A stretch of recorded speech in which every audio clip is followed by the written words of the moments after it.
Quando eu era criança, eu tinha medo de Micula. Micula era um senhor de idade que vivia vagando pelas ruas de Belo Jardim. Ele tinha uma disfunção mental. Não sabia exatamente o que ele tinha, mas ele era uma pessoa tranquila, desde que ninguém incomodasse ele. Mas não tinha jeito. Quando passava alguém na rua, quando Micula, passava na rua, sempre tinha alguém que dizia assim: Micula, seu desmiolado, Micula, fedorenta. Aí a reação dele era surpreendente. Ele saía correndo atrás de quem gritou o nome dele. E os pais incentivavam as crianças até a ficar aperreando Micula, certo? E as crianças, Micula, fedorento, Micula, desmiolado, e ele corria atrás das crianças mesmo. E dizem que quando ele pegava as crianças, ele dava cascudo nas crianças. Então eu cresci com medo de Micula, né? Então, quando eu era criança, quando eu via Micula passando assim por uma calçada, eu ia para outra, certo? Porque eu disse, vai que ele corra atrás de mim, ele pode me dar um cascudo, certo? E as mães até faziam de Micula até o boi da cara preta, né? Então não faça careta, senão Micula vai lhe pegar. Não é o boi da cara preta que vai lhe pegar, é Micula que vai lhe pegar, certo? E eu ouvi também muitas vezes meninos ofendendo outros, não dizendo assim, filho de mulher de bordel, dizendo assim, filho de Micula, né?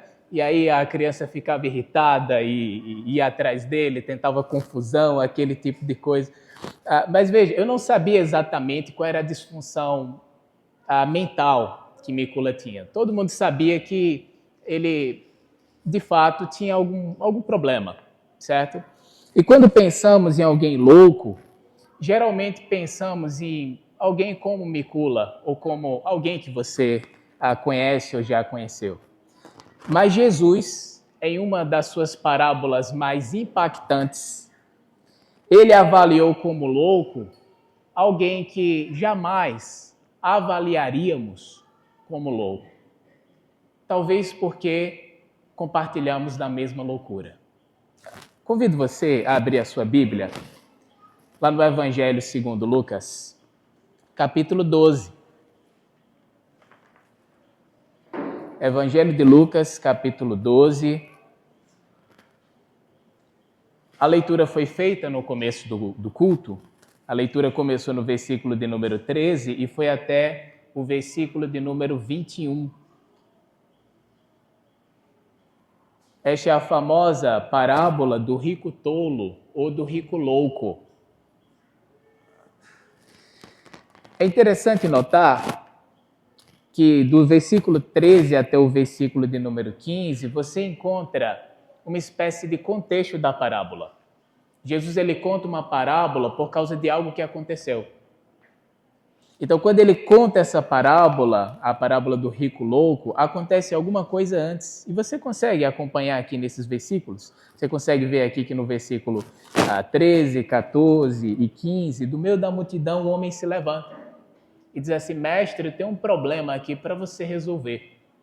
O meu irmão, ele não quer dividir a herança comigo. Não quer. E aí, Jesus disse, homem, eu estou com cara de juiz. Você acha que eu sou juiz para resolver essas questões? Você veio a pessoa errada. Eu não estou aqui para resolver essas questões de divisões de bens. Vá para o juiz resolve. Mas já que você veio a mim, eu tenho algo a dizer sobre o seu coração. Eu tenho algo para dizer para você e para o seu irmão. E ele diz no versículo 15, tenham cuidado e não se deixem dominar por qualquer tipo de avareza, porque a vida de uma pessoa não consiste na abundância dos bens que ela tem. Jesus acaba ensinando o contrário do que o mundo ensina. O mundo ensina, você é o que você tem. Jesus diz, não é assim. Não é o que você tem que vai determinar o seu valor. E aí, Jesus acaba contando uma parábola, um tanto quanto chocante. Ele diz assim, você consegue acompanhá-la a partir do versículo de número 16. Ele diz, um campo de um homem que já era rico, perceba, não era um homem que tinha dificuldades financeiras, não era um homem pobre, um homem carente, era um homem já rico, tá bom? Já com abundância de bens. O texto diz que o campo de um homem rico produziu com abundância. Ou seja, ele teve uma safra surpreendente, além do esperado em sua fazenda. Então ele começou a pensar, que farei? Não tenho onde armazenar a minha colheita. Veja como a colheita dele foi surpreendente. Provavelmente uma colheita de trigo, de cevada ou algum desses cereais.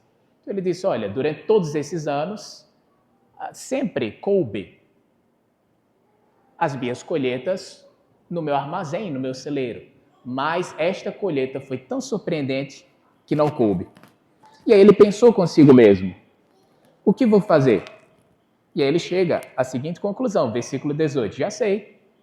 Destruirei os meus celeiros e construirei outros maiores para armazenar toda a minha colheita, todo o meu produto e todos os meus bens. Então direi à minha alma, você tem em depósito muitos bens para muitos anos. Veja quanto essa colheita foi surpreendente. Descanse, coma, beba e aproveite a vida. Versículo 20 agora. Mas Deus lhe disse, louco, esta noite lhe pedirão a sua alma. E o que você tem preparado? Para quem será? Versículo 21. Assim é o que ajunta tesouros para si mesmo, mas não é rico para com Deus. Qual era o problema deste homem rico? Era a sua própria riqueza? Não, não era a sua própria riqueza, mas o seu modo de pensar. Ele já tinha muitos bens, ele já era abastado. E aí, quando Deus o abençoou com uma colheita fora do comum, o que ele fez? Chegou a hora de acumular tudo aquilo que é meu. Perceba os pronomes possessivos aqui. Ele diz, é minha colheita, meus celeiros, minha safra, meus bens. Ele reconhece que tudo é dele. Foi tudo um presente de Deus que ele recebeu. Mas ele não reconhece que foi Deus que lhe deu todas essas coisas, não como fim para terminar nele mesmo. Ele não reconhece isso.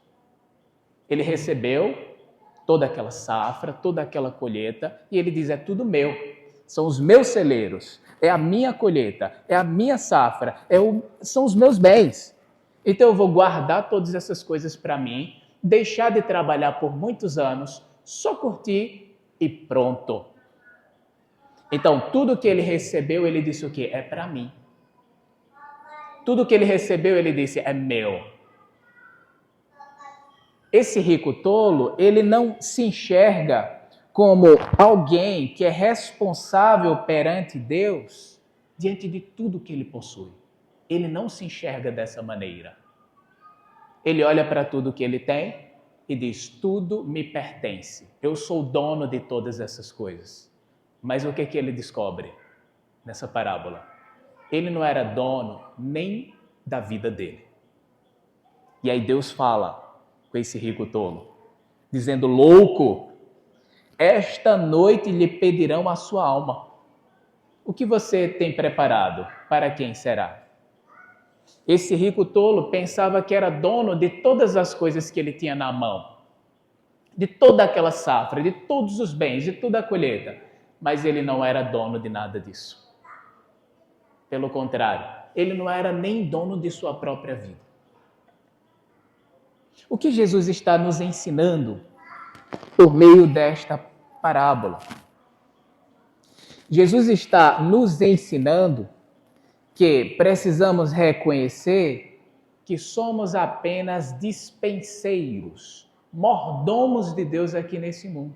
E nada do que você tem é seu. Eu tenho propriedades, não são minhas. Você tem propriedades? Não pertence a você. Eu tenho bens, Eu tenho dinheiro em conta. Ah, não pertence a você. O que mais você tem? Não pertence a você. Tudo o que você tem não pertence a você. Nem mesmo a sua vida. A sua vida não é um direito, a sua vida é um empréstimo. A sua vida é um presente que Deus lhe deu, mas que não pertence a você mesmo. Deus é definido como aquele que nos dá vida, respiração e tudo mais. Se você respira, é porque Deus, Ele te dá essas condições. Se você acordou hoje, é porque Deus se levantou e Deus se sustentou. Então a sua vida, ela não pertence a você mesmo. O dinheiro que você tem não pertence a você mesmo. O carro que você tem, a moto que você tem, não pertence a você mesmo. Todo o dinheiro que você tem em conta não pertence a você mesmo. Todos os seus investimentos, o trabalho, o negócio, tudo que você imaginar, não pertence a você mesmo. E quando uma pessoa desenvolve essa concepção, ela acaba desapegando das coisas que ela possui e agora está pronto para se apegar a algo mais durável, a algo superior e algo perene. Quando uma pessoa desenvolve essa mentalidade de que não é dona dos seus próprios bens e nem de sua própria vida, ela está pronta para acumular o seu tesouro no lugar certo, no lugar adequado. E quando o tesouro é acumulado no lugar adequado, aí passamos a lidar bem com todas as coisas que nós possuímos, sem se apegar de modo exacerbado e se tornando um mordomo e fazendo com que a nossa avareza e o nosso egoísmo diminua drasticamente. Eu falei no começo da pregação que nós somos participantes dessa loucura do rico tolo. Eu li um livro que falava isso. Eu achei bem interessante. Nós somos péssimos em caridade. Péssimos em caridade. Péssimos em generosidade. O livro estava dizendo. Mas eu ajudo tal pessoa ali, eu faço aquilo ali. Diz, olha, o padrão do reino dos céus é muito superior e muito diferente do que nós estamos fazendo. Podemos melhorar e muito em nossa caridade. Podemos melhorar e muito na nossa generosidade. Mas somos pessoas muito apegadas àquilo que nós temos. E não costumamos servir a Deus como verdadeiros mordomos. Como alguém que de fato entende que o que tenho não pertence a mim mesmo. Mas quando essa ideia é criada e enraizada no nosso coração, aí onde a vida e o nosso relacionamento com os bens e com tudo que temos, começa a mudar drasticamente. O versículo 21 diz, assim é o que ajunta tesouros para si mesmo, mas não é rico para com Deus. O que é ser rico para com Deus? Ajuntar tesouros para si mesmo, você sabe o que é, mas o que é ser rico para com Deus?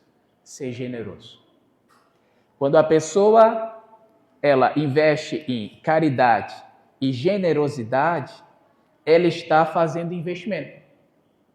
Você com seu próprio dinheiro, você pode comprar ações, você com seu próprio dinheiro, você pode jogar no tesouro, uma poupança, o que você quiser. E aí o que vai acontecer? Isso tudo vai render e vai ser melhor para você. Isso é muito bom. Estou dizendo que é errado fazer essas coisas. Mas o que estou querendo dizer é que quando nós exercemos a caridade, quando nós damos uma esmola, quando nós ajudamos uma pessoa que precisa, sabia que o investimento está sendo feito? Investimento está sendo feito com frutos eternos. Um investimento que é imperecível. Mas talvez você pode pensar, eu não posso fazer caridade porque eu tenho problemas financeiros. Somente quem é rico é quem pode ajudar o próximo. E aí Jesus nos ensina que não. Não é somente o rico que pode ajudar. Aquele que tem poucos recursos e que passa por problemas financeiros também pode ser generoso. Também pode ser caridoso de acordo com as suas próprias posses. É possível. E aí Jesus, ele nos traz a sanidade. Eu falei que nós somos participantes dessa loucura de achar que as coisas são nossas. E Jesus é aquele que nos traz a sanidade. Como Jesus nos traz a sanidade? Primeiro, dando-nos conhecimento de que Deus nos sustenta. E olha só o que Jesus fala logo a seguir, versículo 22. A seguir, Jesus se dirigiu aos seus discípulos dizendo: por isso digo a vocês, não se preocupem com a sua vida quanto ao que irão de comer, nem com o corpo quanto ao que irão vestir, pois a vida é mais do que alimento e o corpo mais do que as roupas. Versículo 24. Observe os corvos, que não semeiam, não colhem, não têm despensa nem celeiros, contudo, Deus os sustenta. Vocês valem muito mais do que as aves. Quem de vocês, por mais que se preocupe, pode acrescentar um côvado ao curso de sua vida?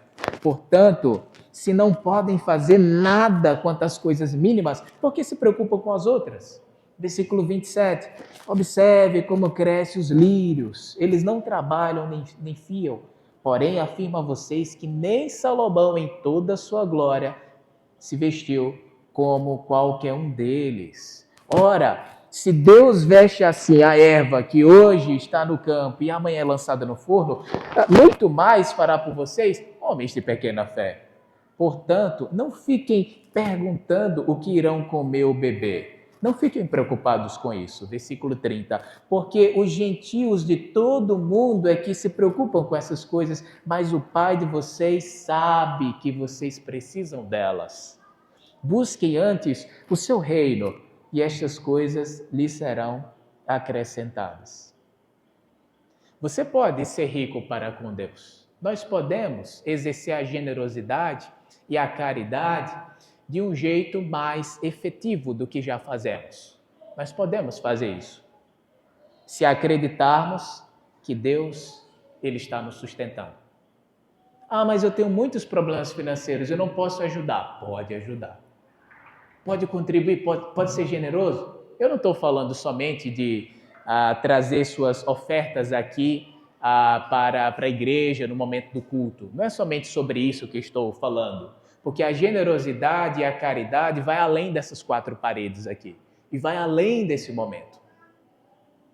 Então, a generosidade, ela pode ser exercida por cada um de nós, se nós acreditarmos que Deus é aquele que nos mantém.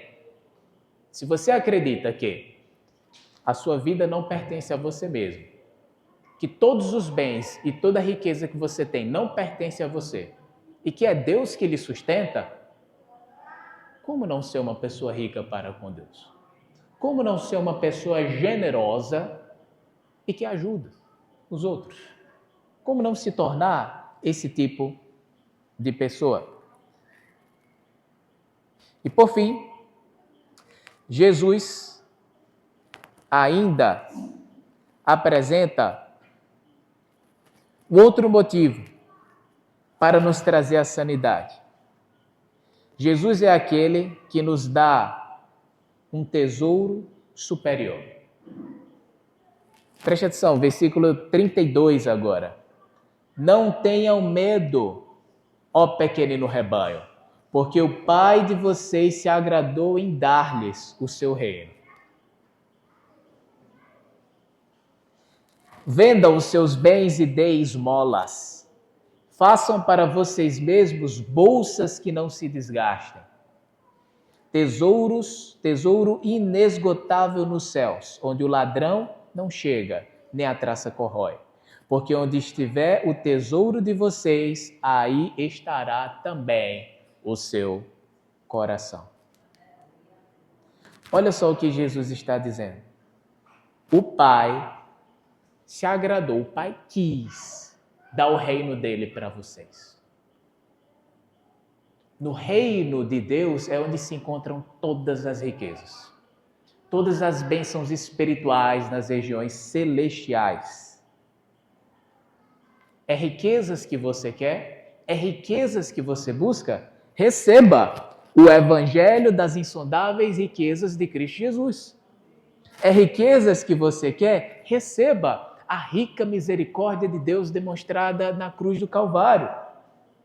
É misericórdia que você quer dizer, é riquezas que você quer? Receba o reino preparado antes da fundação do mundo. Pois conheceis a graça do nosso Senhor Jesus, que sendo rico se fez pobre, por amor de vocês, para que por meio de sua riqueza para que por meio de sua pobreza vocês se tornassem ricos. O livro de Apocalipse diz que nós já estamos reinando com Cristo e que reinaremos pelos séculos dos séculos. E diz que o vencedor se assentará no trono do Pai, junto com o Cordeiro. Tem riqueza maior do que essa? Então, o que Jesus ele nos oferece para nos ajudar a vencer a avareza e a ganância? Um reino de muito valor. De um valor muito superior a todas essas coisas. É isso que ele nos oferece. Para vencer o problema da nossa avareza e do nosso apego às coisas materiais, o que Cristo fez? Ele não disse simplesmente assim, pare de pensar nessas coisas. Ele disse, não, eu vou lhe apresentar algo de maior valor.